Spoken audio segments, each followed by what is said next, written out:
حضرت ابو ہریرہ رضی اللہ تعالی عنہ بیان کرتے ہیں، ہم نبی صلی اللہ علیہ وآلہ وسلم کی خدمت میں حاضر تھے کہ اتنے میں ایک آدمی نے آپ کی خدمت میں حاضر ہو کر عرض کیا، اللہ کے رسول، میں تو مارا گیا۔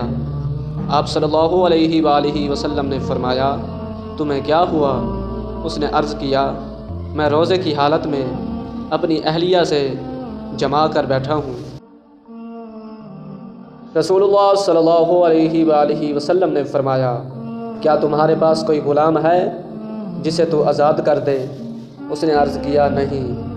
آپ صلی اللہ علیہ وآلہ وسلم نے فرمایا، کیا تم لگاتار 2 ماہ روزے رکھ سکتے ہو؟ اس نے عرض کیا، نہیں۔ آپ صلی اللہ علیہ وآلہ وسلم نے فرمایا، کیا تم 60 مسکینوں کو کھانا کھلا سکتے ہو؟ اس نے عرض کیا، نہیں۔ آپ صلی اللہ علیہ وآلہ وسلم نے فرمایا، بیٹھ جاؤ۔ بس نبی صلی اللہ علیہ وآلہ وسلم نے توقف فرمایا۔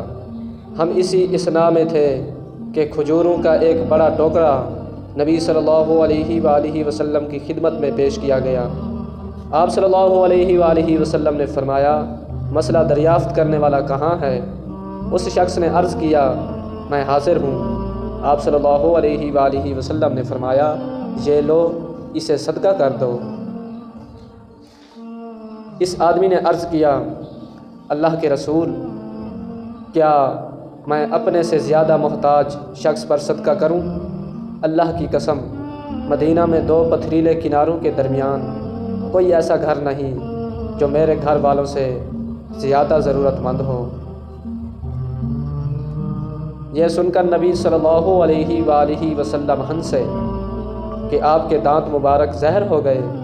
پھر آپ صلی اللہ علیہ وآلہ وسلم نے فرمایا، اسے اپنے گھر والوں کو کھلاؤ۔